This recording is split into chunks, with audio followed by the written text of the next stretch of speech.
When the kidnappers asked Joseph to choose one, he gave up on his childhood sweetheart and chose me. But I didn't go with him, because I knew he would regret it. In the previous life, it was the same. After I was rescued, Joseph's childhood friend had inappropriate photos taken by the kidnappers and committed suicide the same night she returned home. Joseph pretended not to care and married me as planned, but he made my life miserable after the wedding. 7 years later, when I finally forced him to agree to a divorce, he lost control and drove the car off a cliff on our way to finalize it. Even in his final moments, he blamed me. It was always our debt to Chloe. This life was meant to atone for her. So who are you to live in peace?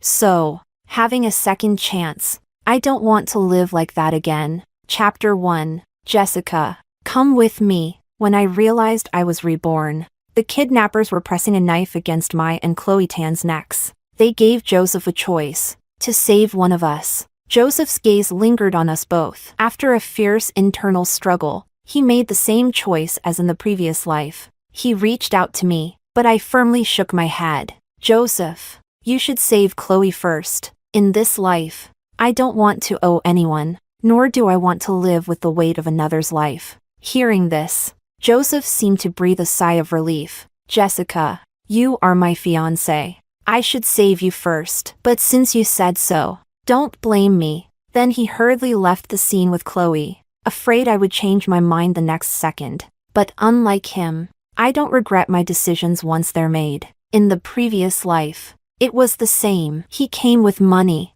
but the kidnappers raised their demands, saying they would only release one person. Joseph was forced to choose me in the end, but during the time we went back to gather more money, the kidnappers got other ideas, took inappropriate photos of Chloe, and were about to assault her. Luckily, we arrived with the police in time, even though they didn't go through with it. That scene had already stripped her of all dignity. Chloe returned home shattered and, later that night, when everyone was asleep, she slit her wrists. By the time she was found, it was too late. Joseph, hearing the news, didn't show any signs of concern. He calmly handled Chloe's funeral and gave a large sum of money to her family. Even when I suggested postponing our wedding, he refused outright. Jessica, marrying you was long planned. We can't let outsiders affect that. But that so-called outsider haunted him for the next 7 years. Marrying me was just to trap me,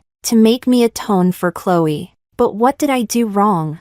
Chapter 2. After Joseph and Chloe left, I started thinking of ways to save myself. Because this time, I wasn't sure if Joseph would come back. In the previous life, when he hugged Chloe, he discreetly dropped a tracker into her pocket. So even when the kidnappers changed locations, we could find Chloe immediately. But this time, he seemed to have forgotten about it. I guessed that from the beginning. The person he wanted to save was always Chloe. It was only because I was his fiancée, and he didn't want others to criticize him, that he painfully chose me. After all, ours was a marriage of convenience, and our feelings weren't that deep. Chloe accompanied him through those purest years. They were childhood sweethearts and even closer as confidants, and it made sense for Joseph to regret it in the previous life. In this life, he finally got what he wanted. I was happy for him, but I didn't forget to find an opportunity to escape. I knew that when the kidnappers moved locations, they would pass by a car repair shop.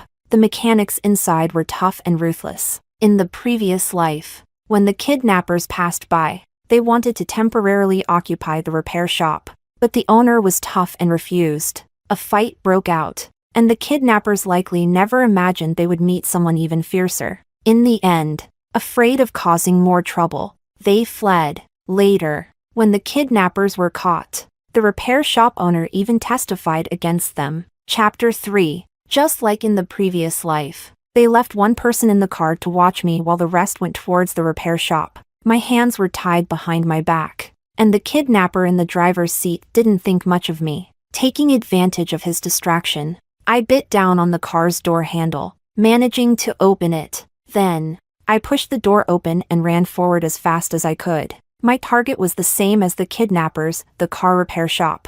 I was gambling, hoping they wouldn't just watch me die. So I charged right in, making no attempt to hide. The repair shop was already in chaos. I immediately spotted the young owner of the repair shop. His features were sharp and upright, exuding a strong sense of righteousness. Combined with his agile movements, he had an indescribable coolness, afraid of being caught in the crossfire. I crouched low and dashed toward him as fast as I could, but I used too much force and ended up knocking him to the ground. As I fell into his arms, my face turned pale with fear. I am sorry. I stammered out an apology. Could you please help me?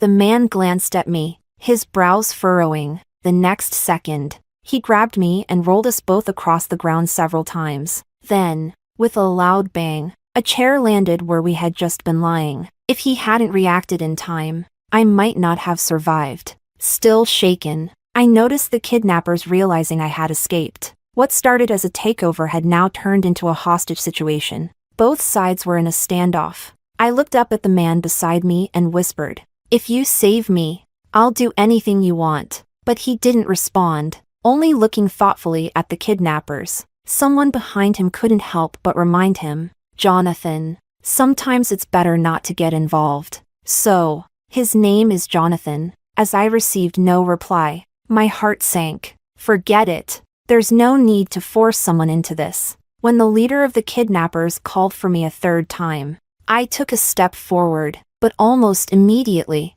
a hand pressed down on my shoulder. I was forced to stop. Jonathan stepped forward and said to the kidnappers, "She's under my protection today." It seemed even fate was on my side. As the sound of roaring motorcycles suddenly echoed from outside, Jonathan's face lit up with a confident smile. "My backup has arrived." Hearing this, the kidnappers glared at me in frustration, cursed under their breath, and left. Finally, I could breathe a sigh of relief. I let out a silent breath and felt a release around my wrists. Jonathan had cut the ropes that bound my hands. Chapter 4. My name is Jessica Lynn. Thank you for earlier. I reached out my hand to him, but Jonathan kept staring at my wrist, where the rope had left deep, bloody marks. A shocking sight. "Let me take care of that for you." I shook my head. "It's just a small wound. It's nothing." Who was it just now that said they'd do anything if I saved them? Without waiting for my response, he pushed me down onto a bench and fetched a first aid kit. "Brace yourself." I bit my lip as I watched him carefully tend to my wound. A warmth suddenly spread through my heart. I remembered in my previous life, just after I married Joseph, there was a time when he got drunk. As I helped him back to the room, I casually mentioned that he should drink less. He flew into a rage, violently pushing me away. I lost my balance and fell to the ground. The jade bracelet on my wrist shattered on the floor, and the shards cut into my wrist. I screamed, clutching my bleeding wrist in pain. Joseph saw it and only stared at me coldly, saying, "Does it hurt?" "It should. Chloe's pain was 1,000 times worse than yours. But she can't cry out anymore. If it hadn't been for saving you, she wouldn't have been humiliated by the kidnappers, and she wouldn't have ended up." I sat there, disbelief written all over my face. My heart grew colder and colder with each passing moment. It took me a long time to find my voice again. "But the kidnappers took Chloe and me to threaten you. You chose to save me first. Why are you saying this now?" Joseph's drunkenness seemed to have faded a bit, but his eyes remained icy. "Jessica, I never wanted this marriage. If you hadn't told Grandma that you liked me, she wouldn't have forced me to marry you. So, what you're saying is, if it weren't for me, you would have only needed to save Chloe, right?" I suddenly laughed. "Joseph, you're ridiculous. Instead of blaming the kidnappers, you blame me." I got up and treated my wound by myself in the room. After that, no matter how much it hurt, I never told Joseph again. Now, the man in front of me, afraid I was in pain, was awkwardly blowing on my wound. My eyes stung with tears. I closed them and took a deep breath, pretending to ask, "What are you doing?" Jonathan looked up, his smile pure. "When I was a kid and got hurt, my mom used to do this. Does it feel better?" I nodded. "Yes, much better." Satisfied, Jonathan continued what he was doing, but the atmosphere was soon interrupted. Chapter 5. Ming, I heard someone was causing trouble at your repair shop, so I rushed over. "Whoa, where did you find such a stunning girl?"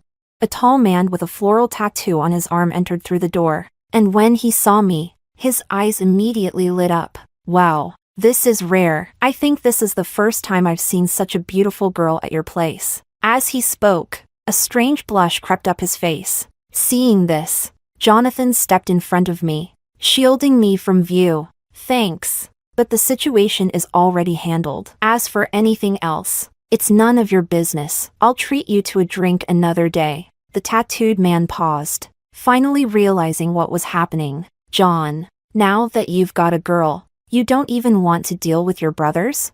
He turned his head away in a huff, clearly upset. Jonathan sighed, then pulled him aside and whispered, "Can't you take a hint? Go cool off somewhere else." Ming, is she your girlfriend? What do you think? Totally. You two look perfect together. Smart guy. I don't care. You owe me wedding sweets. You'll get your share. The two of them kept whispering to each other not far away. Even though they lowered their voices, I could still hear every word. To ease the awkwardness, I pretended to be busy, looking around, up and down, just nod at them. A few minutes later, Jonathan finally managed to send the tattooed guy away. Once he was gone, Jonathan asked, "Where do you live? I'll take you home." Maybe it was selfish, but suddenly I didn't want to go back so soon. After all, my parents were always busy with their own affairs, and even if I didn't go home for a month, they wouldn't notice. As for Joseph, if I'm right, he's probably been reborn too. He's likely eager to spend his life with Chloe now. In the previous life, even after being married to him for 7 years, he never took me to any events, never shared a room with me. Whenever people asked about us, he would always wear a cold expression, eventually turning me into a joke in the circle. This time, I'll keep my distance from him, so I pleaded with Jonathan, "Could you let me stay for a few days?" I carefully tugged at the corner of his shirt, giving it a little shake. Based on both lives, he seems like a good person, and he's capable of protecting me. If I cling to him, would he refuse? Jonathan suddenly leaned in closer, his gaze unusually intense. "Little girl, if you keep this up, I might take it seriously." Maybe it was because he was so close. I could even catch the fresh scent of soap on him. I instinctively swallowed, about to speak, when a familiar voice came from behind. "What are you two doing?" It was Joseph. He had brought the police with him. Chapter 6. Are you okay? Joseph looked at me, and the concern in his eyes didn't seem fake. I shrugged. Do I look like there's something wrong? Joseph remained silent. Chloe then walked in. She glanced around at the repair shop, now back to normal operations, and bluntly asked, "Jessica, how did you escape from the kidnappers?"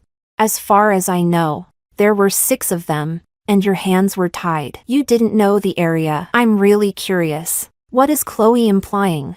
Everyone knows that the Lin family and the Shin family are planning an alliance, but they're also eyeing that piece of land in South City, and the auction is in 10 days, highest bidder wins. But just at the most critical moment, something like this happens, and the ransom was ridiculously high. "Jessica, it's hard not to think you had something to do with it." Is she suggesting I hired the kidnappers? I admit, in both lives, I've never been this speechless. I truly felt helpless and sympathetic for what happened to Chloe in the previous life. But this time, I practically saved her. Yet, after being rescued, the first thing she does is accuse me. It's truly disheartening. I suddenly raised my hand and shouted, "Officer, someone is slandering me here." And just like that, we were all taken in. While waiting for questioning, Chloe still wouldn't let up. "Jessica, why aren't you saying anything?" I snorted. "Why should I explain anything to you? You're not a cop." Chloe was momentarily speechless. Joseph, unable to stand it, immediately stepped in to defend Chloe. "Jessica, Chloe just wants to understand what happened, so she knows what to say and what not to say during the interrogation." "Oh, so you two plan on lying to the police?" Joseph was so angry he stood up, pointing at me. "Jessica, you're being ridiculous." Jonathan, coming out of the interrogation room, saw the scene and immediately stepped between us. "Put your hand down." His tone was calm, but it carried an undeniable authority. Hiding behind Jonathan, I couldn't see their expressions, but I could sense the tension in the air. I heard Joseph ask, "Who are you to her?" Jonathan turned slightly to look at me, a slight smile on his lips. He countered, "What do you think?" I looked up at his perfectly sculpted profile, and on a whim, I made a heart shape with my thumb and forefinger. Joseph saw this and his face darkened several shades. Just then, the officer called him in for questioning. Chapter 7. After a round of questioning, the police had some leads. They'd identified the suspects, and now the priority was capturing the kidnappers before moving forward with the investigation. But I knew that Joseph's competitor was behind all of this. As we left the station, Jonathan looked at me and said, "It's fine." "What?" I was confused. He explained, "What you asked me earlier. It's fine." I finally understood. He was talking about letting me stay with him. "It's just me and my mom at home. She's away at the old house right now, and I usually stay at the repair shop." "You're welcome to stay." I was about to agree when Joseph interrupted. "Jessica, your parents already know about the kidnapping. They should have landed by now and are probably heading home. Are you sure you don't want to go back?" I couldn't help but feel a pang of bitterness. Joseph, an outsider, knew more about my parents than I did. For as long as I could remember, they'd always been busy. Too busy to remember my birthday. Too busy to attend my parent-teacher conferences. I even purposely did poorly in school or got myself hurt just to see them, because only then would they briefly appear and give me a tiny bit of attention. Eventually, I stopped hoping. I started celebrating my own birthdays and hired a kind, pretty lady who sold flowers to attend my parent-teacher meetings. I grew up in that loneliness until I met Joseph. At school, he casually blocked a ball that was about to hit me on the basketball court. Under the sunlight, he looked particularly handsome, with a few beads of sweat glistening on his forehead. He tilted his head slightly, a hint of arrogance in his voice as he said, "Careful, classmate." That cool tone of voice, it only took one glance for me to fall for him. Back then, I was too shy, muttered a quick thanks, and ran away. After that, I began to pay attention to him, learning that he had a close childhood friend, but it seemed like their relationship was nothing more than that. My silent crush during those years was quiet yet quietly grew in my heart. Later, even if we bumped into each other or exchanged a glance, it would make my heart race and my face flush. I knew that I probably wouldn't have much say in my future marriage. So when I found out that Joseph was my arranged marriage partner, I was happy for a long time. My parents were also fond of Joseph, keeping in touch with him more often than with me. In the previous life, when I asked for a divorce from Joseph, my parents were completely against it. "Joseph is capable and even puts up with your bad habits. You should be grateful instead of making us worry." I knew that ever since our marriage, the Lin and Shin family's interests were tied together, and getting a divorce wasn't easy. So I endured year after year until I developed depression and began self-harming, forcing Joseph to agree to a divorce. Now that I have a second chance, I want to live for myself this time. That's why I don't want to go home. But suddenly, I remembered there was still something I needed to deal with, so I had to go back. Before leaving, I took Jonathan's phone from his pocket, entered my number, and called myself. Once I heard my phone ring, I handed his phone back to him. "Remember to save my number. I'll come find you in a few days." With that, I hailed a taxi and left. From beginning to end, I didn't give Joseph a single glance. Chapter 8. When I returned home, I found my parents sitting in the living room waiting for me. Before I could say anything, they began to scold me harshly. "Joseph told us what happened today. Can you stop being so reckless in the future? Those were kidnappers. Jessica, you could have been killed, and you told Joseph to save someone else first?" Mom sighed heavily as she spoke. "How can we trust you with the company if you keep behaving like this?" They didn't trust me, so in the previous life, they handed the company over to Joseph. Then they could relax and start chasing the dreams of their youth. Dad, who had been sitting silently on the sofa, suddenly spoke up. "Let's just get the wedding done soon." "I don't agree." I spoke in a tone that left no room for negotiation. "I came back to tell you that tomorrow. I'm going to the Shin family to call off this engagement, whether you agree or not. This time, I'm making the decision, and don't even think about threatening me with the company. You can give it to whoever you want. I don't want it anymore. In this new life, I already know the trends of the next 7 years. There's no way I'll end up destitute. After saying these words, I went back to my room. They must be even more disappointed in me now, right? I don't care anymore. The next day, I got up early, but I was surprised to find Mom had made breakfast and was waiting for me. Aunt Fong told me you got up looking for food last night. It's my fault. I forgot to ask if you had dinner. I froze, unable to understand why Mom had suddenly become so gentle and considerate. She affectionately tucked a stray lock of hair behind my ear, then spoke in a remorseful tone. Your father and I reflected last night. Maybe we've been using the wrong approach all this time. We wanted you to grow up to be independent, so we didn't spoil you, fearing it would make you arrogant. If you want to make your own decisions, that's fine. We're not going to force you to marry into the Shin family. Does this mean they're agreeing to let me break off the engagement? Suddenly, I felt a pang of sadness. Little Jessica used to argue and fight, but all she got was scolding. Later, she learned to be obedient and sensible, thinking it would earn their attention. But instead, they only saw her as weak and incapable. Now, all it took was for me to use their harsh tactics, and they finally changed their minds? It felt unbelievable, even as the car arrived at the Shin family villa. Chapter 9. Actually, the idea of the Lin and Shin family alliance originally came from Joseph's grandmother. It all started when I saved Mrs. Shin at a banquet after she fainted from low blood sugar. After she regained consciousness, she was very grateful and insisted on making me her goddaughter. We got to know each other through that connection. I would often go to the Shin family's old house for meals. It wasn't until one day, when I met Joseph there, that I realized Mrs. Shin was his grandmother. Mrs. Shin was sharp and immediately noticed my feelings for Joseph. That's how everything unfolded later. Now, having to personally tell her that I wanted to cancel the engagement felt a bit wrong. After all, she had already given me the bracelet that had been passed down in the Shin family for generations. Now, it seemed I could only return it. Chapter 10. Joseph arrived before me, with Chloe by his side.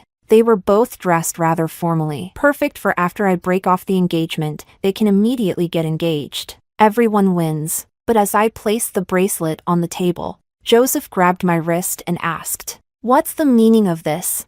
Right. Last night I only told him to meet me at the Shin family's old house. I didn't mention the breakup. Mrs. Shin looked at the two of us, as if realizing something. Jessica, did Joseph do something to hurt you?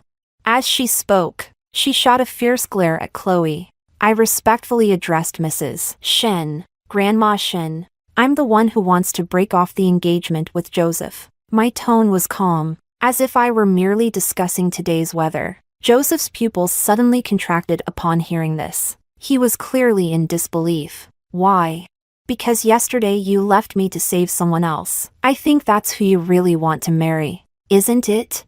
I looked at Chloe and found her staring back at me, putting on the stubborn look of a delicate little flower. No. Joseph's voice wavered with self-doubt. Wasn't it you who asked me to save Chloe first? I was testing you, and the result was clear. Joseph was suddenly speechless. Mrs. Shin sighed and said, I heard about what happened yesterday. You're a good child, Jessica, and it's Joseph who isn't worthy of you. Grandma. Joseph abruptly interrupted Mrs. Shin. He squeezed my wrist so tightly I thought he might break my bones. Jessica, I won't agree to this. Don't even think about it. My wounds from yesterday hadn't healed, and now, with his grip, they were probably bleeding again. I endured the pain, suddenly finding it all very funny. In the previous life, after Chloe's death, he mourned her for 7 years. Now, having been reborn, he couldn't wait to save Chloe. I thought he was deeply in love with her, eager to marry her as soon as possible. I tugged at the corner of my mouth and laughed, if you insist. Then tomorrow I'll find the media and unilaterally announce the cancellation of our engagement. That way, it'll be your Shin family that's embarrassed. With that, I pried his fingers off one by one and turned to leave. Chapter 11. I didn't expect Joseph to chase after me. Just then, Jonathan's motorcycle arrived at the entrance of the Shin family home. Not wanting to get entangled with Joseph any further, I simply said, "Sorry, my boyfriend's here to pick me up." Joseph frowned, displeased, and mocked. "Jessica, are you sure you want to be with this poor guy? Do you think he can make you happy? Better than being with someone like you, hypocritical and two-faced." With that, I walked toward Jonathan, but in the next second, my wrist was grabbed again. Ouch! I let out a cry of pain. It was only then that Joseph noticed the injury on my wrist. Flustered, he tried to explain. I didn't know you were hurt." I lowered my eyes, my smile full of sarcasm, "as if you'd care even if you did." Jonathan, seeing this, couldn't hold back anymore. He rushed forward and knocked Joseph to the ground with one quick, precise punch. Joseph spat out a mouthful of blood, his eyes filled with rage, but he didn't dare make another move. Jonathan, using a warning tone, said, "Stay away from her."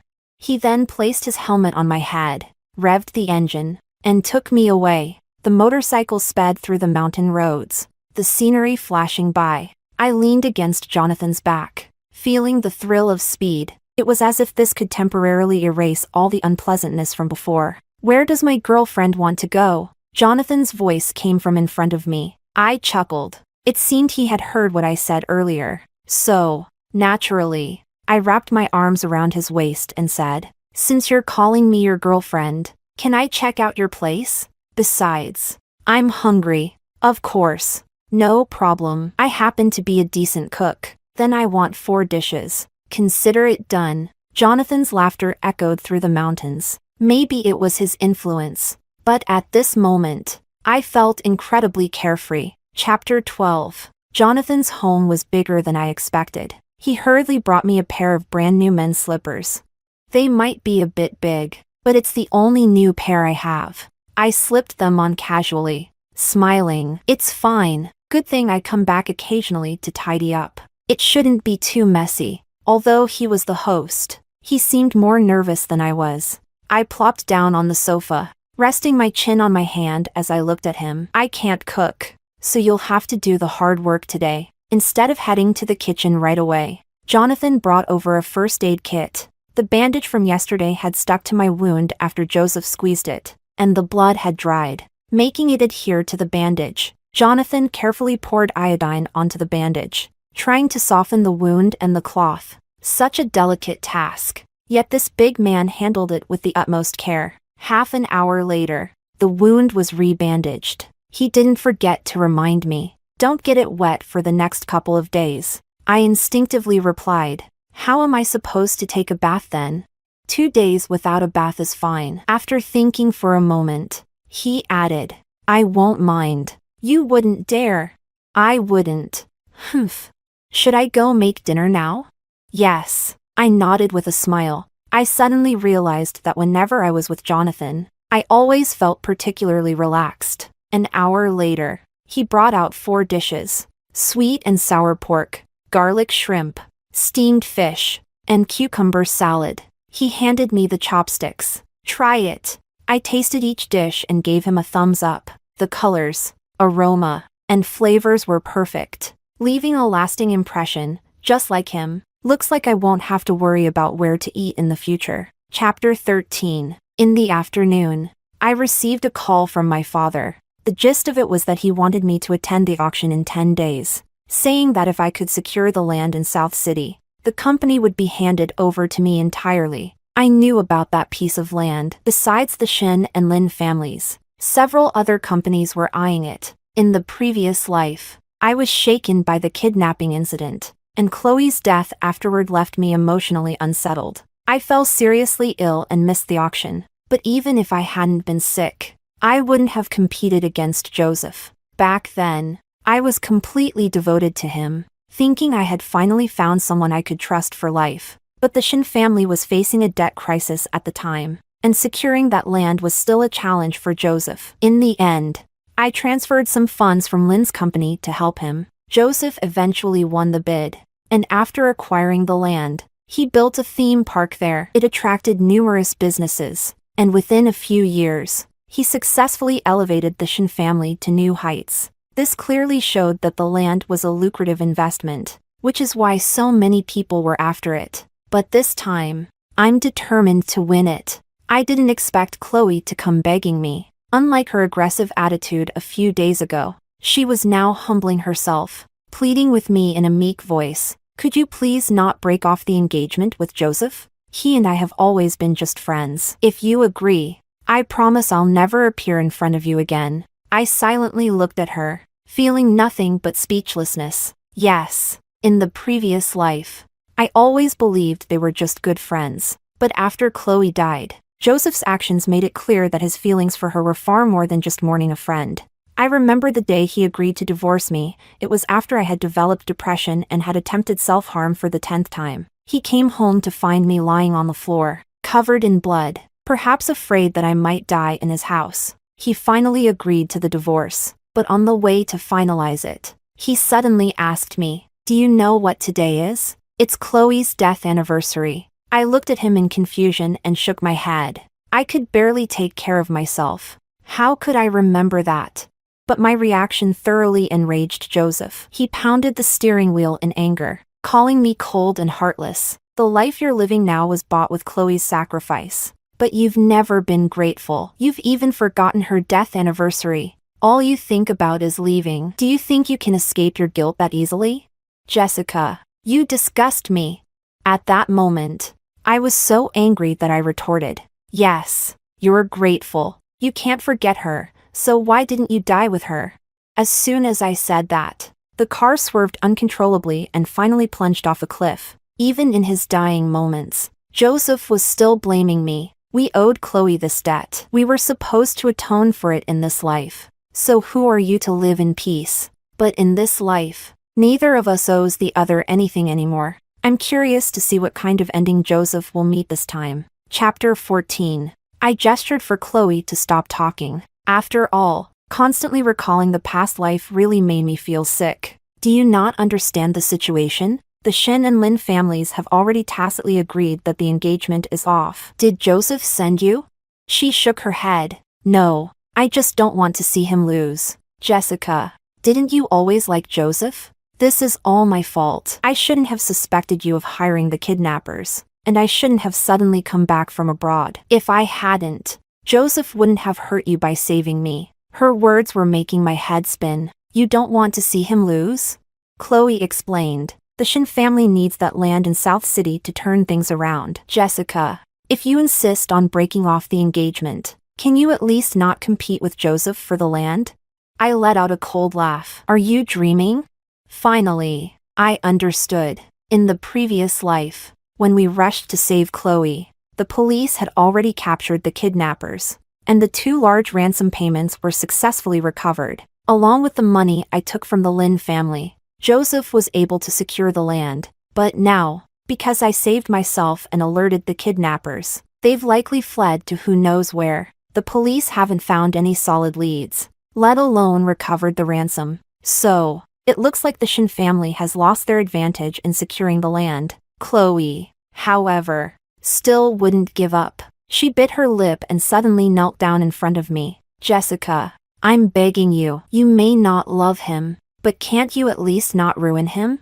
I've seen emotional blackmail before, but never something this shameless. I bent down, leaned in close to her, and whispered, "When you heard Joseph was going to marry me, you went abroad. But when you heard we were engaged, you suddenly came back. You're right. This is all your fault. So, you should be the one helping him. Your Tan family may not be as wealthy as my Lin family, but you can help a little, right? And besides, the last time he took money, it was to save you. It had nothing to do with me. So why are you begging me? Should I call you foolish or call myself foolish?"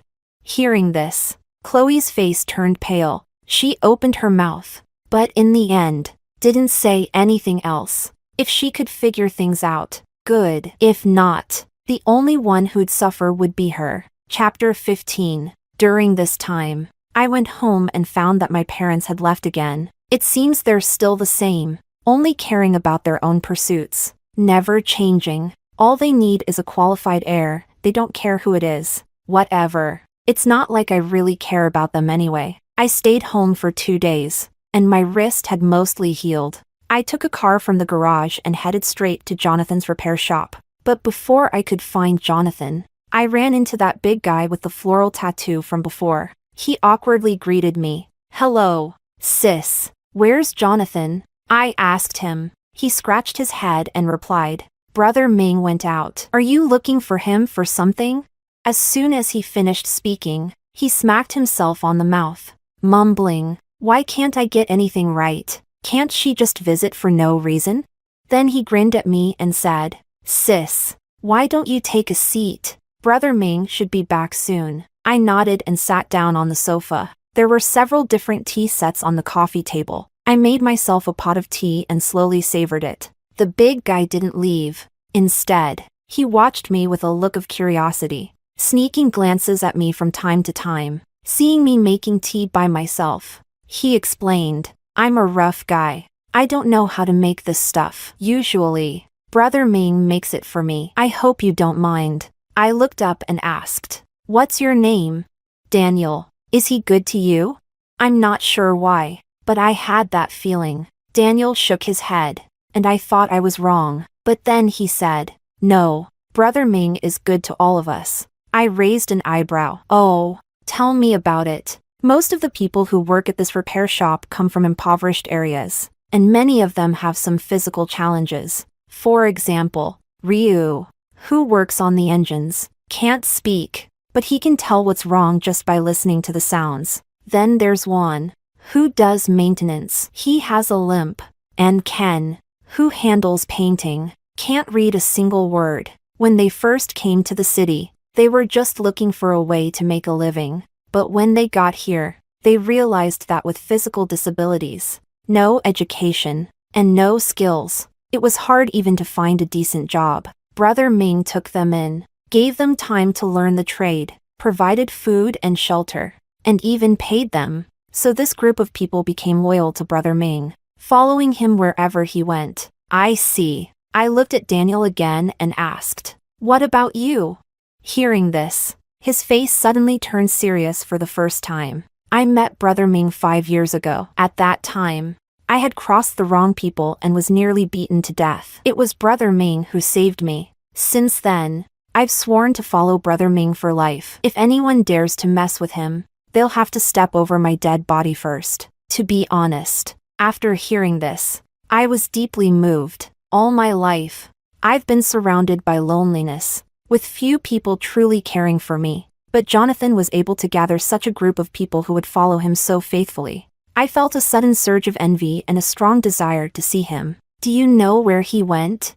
Daniel thought for a moment and said, "Brother Ming didn't say exactly, just that someone was looking for him, somewhere near Tiancheng Plaza." I was about to leave when Daniel seemed to remember something and added, "Oh, by the way, sis, Brother Ming is actually quite wealthy. He's just very low-key about it. He originally told us not to call you sis. He said since you're from a wealthy family, we should call you miss." I frowned at that. Why is Jonathan still using such old-fashioned titles?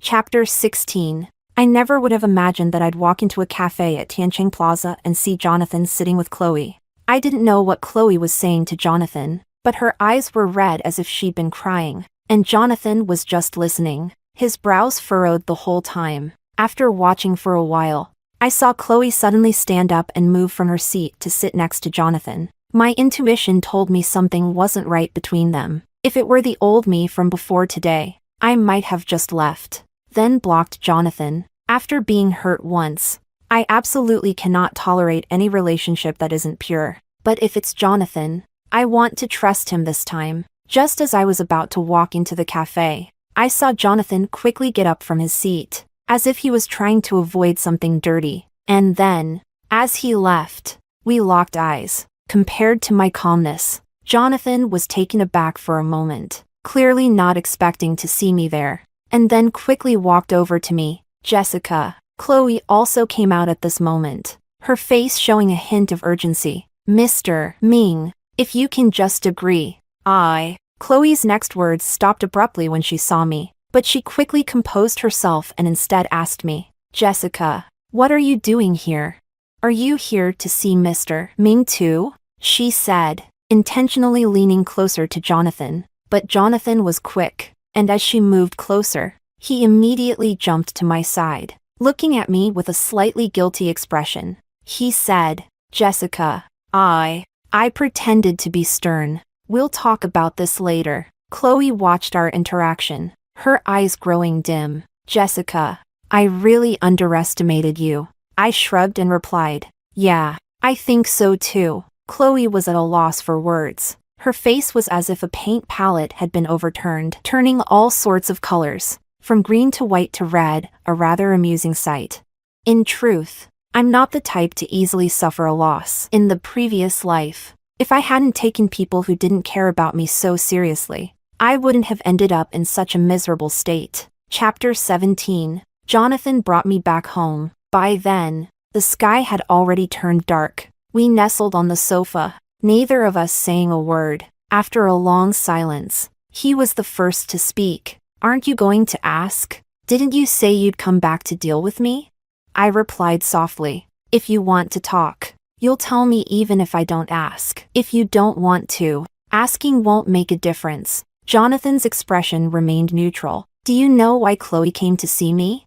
I shook my head. On the way back, I had thought of many reasons. For instance, maybe Chloe had taken an interest in Jonathan?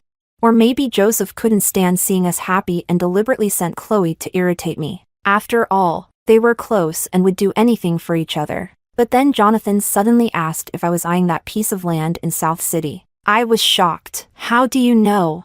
Because that land's usage rights are currently in my hands. It's something my father left for me. How could it be such a coincidence? Wait. So Chloe, not giving up, decided to go directly to Jonathan to try to get to him through that? But how did she know the land belonged to Jonathan? There was only one answer. Joseph told her. In the previous life, when Joseph acquired the land, he must have interacted with Jonathan. So he knew. Seeing Jonathan staring at me, I quickly realized something. You don't think I approached you for that land, do you? Suddenly, a wave of discomfort washed over me. So, while I had my doubts about him, he had been suspicious of me too. I lowered my head, wanting to laugh, but I couldn't. Seeing this, Jonathan suddenly cupped my face and said seriously, "Fool, of course I don't think that way." At first, the thought did flash through my mind, but I quickly dismissed it. I trust my judgment. I asked, just like when you saved Daniel and the others? Jonathan raised an eyebrow. No, you're different from them. I saved them out of kindness. I saved you because I was moved. Jonathan, you're really good at flirting. I pouted, complaining slightly. He must have had lots of practice. Jonathan looked at me indulgently, his hands on my face gently tilting my head up. Then he kissed me, just a light touch like a dragonfly skimming the water. It's not about being good at flirting. It's sincere, natural, and instinctive. I felt my cheeks heat up, my heart racing uncontrollably, afraid he'd notice how flustered I was. I buried my face in his chest. My ear was pressed against his chest, and the sound of his heartbeat was like thunder, loud and strong, as if it was proclaiming his love for me. I closed my eyes, savoring the moment, and after a long while, I said, "Jonathan, I like you just as much as you like me." He didn't respond with words. Instead, he showed me through his actions. He hugged me even tighter, as if he wanted to meld me into his very being. Chapter 18. The next morning, when I woke up, Jonathan handed me a document. When I took it and looked at it, I saw that it was a land use rights transfer agreement, with my name filled in as the recipient. Jonathan, are you crazy? Do you know what this means? I couldn't believe it. How could someone be so foolish? I've already withdrawn from the auction. You want that land, and I just happen to have it. So there's no reason not to give it to you. I couldn't deny that I was deeply moved. My heart felt like it was full to bursting, warm and swelling with emotion. I blinked away the tears that threatened to spill over. This was a good thing, no reason to cry. Since he was showing such sincerity, I couldn't be outdone. I grabbed his hand and started walking. "Before you sign, Come with me somewhere first. The place I took him was the Civil Affairs Bureau. Jonathan asked me repeatedly, "Are you sure about this?" I smiled at him. "Aren't you afraid I'll take your land, then ditch you and find someone richer and better looking?" Jonathan frowned, thinking for a moment. "Well, I can't speak for richer, but it would be hard to find someone better looking." Yes, exactly. That's why I'm dragging you here. Chapter 19. I didn't expect Joseph to find us so quickly. Jonathan and I had just stepped out of the Civil Affairs Bureau, and we hadn't even had time to put away our marriage certificates. Joseph's face darkened to the extreme when he saw us, and his clenched fists were trembling. He spoke. "Jessica, you've really chosen him after all." Crazy. I rolled my eyes, not intending to engage with him, but Joseph grabbed my arm, and suddenly, tears started streaming down his face. Were those crocodile tears? But there were some things I wanted to say to Joseph, so I told Jonathan to wait for me in the car. Once it was just the two of us, Joseph immediately started speaking. "Jessica, I regret it. I really regret it. You can hit me, yell at me, whatever you want. Just please forgive me." I sneered and asked, "Regret? What exactly do you regret? Not saving me, or not treating me well in our past life?" Joseph's grip on my wrist loosened, and the color drained from his face in an instant. It seemed even he didn't want to recall the events of our past life. After all, those memories clearly revealed his many wrongdoings. At that moment, Joseph began to slap himself, muttering as he did, "I was blinded. I was wrong. I deserve to die. But Jessica, is there still a chance for us?" I paused for a moment, then asked him calmly, "Joseph, what do you think?" He stopped and lowered his gaze, looking defeated. Then, as if a thought struck him, a glimmer of hope appeared in his eyes. "No, it's Chloe. It's all her fault. If she hadn't suddenly come back, none of this would have happened. And I never asked her to come find you. It was all her doing, all one-sided." He grabbed my hand again, pleading desperately, "Please, just trust me one last time, okay? The person I've always loved is you. Truly, I know I've sinned, so I won't ask for anything else. Just that you look at me, even if you let me be third place. That's fine." I stared at Joseph in shock, unable to believe these words were coming out of his mouth. I yanked my hand back forcefully, even wiping it on my clothes. "Joseph, what are you after?" Of course, I didn't believe he truly loved me. Once you've experienced true love, this feels like nothing but worthless garbage. Joseph, with a look of deep emotion, said, "I realized it too late, but I won't give up on you." I felt a chill run down my spine, as if I were being haunted by a ghost. "Joseph, if you keep this up, I'm going to call the police." Joseph froze in place, tears flowing uncontrollably. I just felt irritated, desperate to leave. "Joseph, the only person you've ever loved is yourself. Whether it's Chloe or me, nothing matters to you as much as your own interests. But you're not satisfied, are you? Why can I leave you and still have a better life? So now you want to drag me back into the abyss." But Joseph, I'm not alone anymore. My husband now is tough and ruthless, and he's got a group of people willing to fight for him. If you're feeling brave, go ahead and try. After saying that,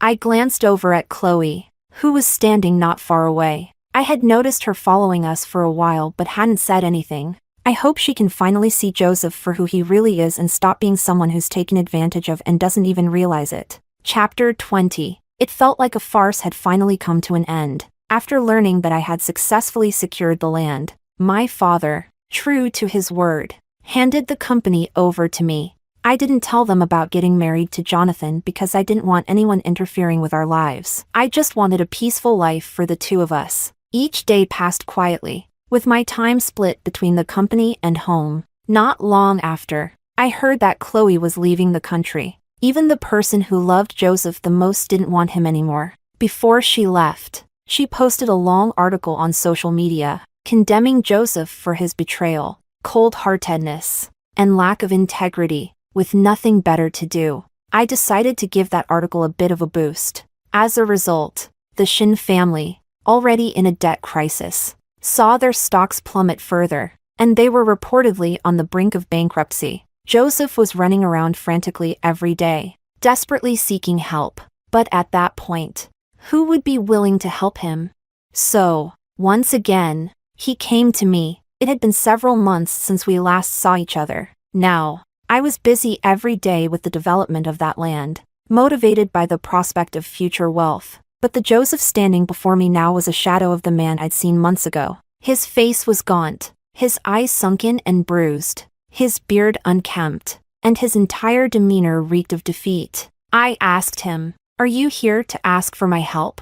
To my surprise, he shook his head. He told me, "Jessica, I've been diagnosed with depression. I haven't had a good night's sleep in months. I finally understand the pain you went through before. This is my punishment." I fought back a smile and said, "How can this be punishment? It's a blessing. Think about it. In your last life, you died regretting that you couldn't save Chloe. Even with all your success and having me by your side, you were never truly happy. But now, heaven has given you a second chance. Even though you've lost everything, you've made up for the regret of your past life. That's enough. Heaven has been kind to you. People can't be too greedy. You gain some, you lose some. You can't have it all." That was the last time I saw Joseph, because 3 months later, on the night Shin Corporation declared bankruptcy, Joseph got drunk, had a depressive episode, and drowned in his bathtub. By the time someone found him, he was already cold.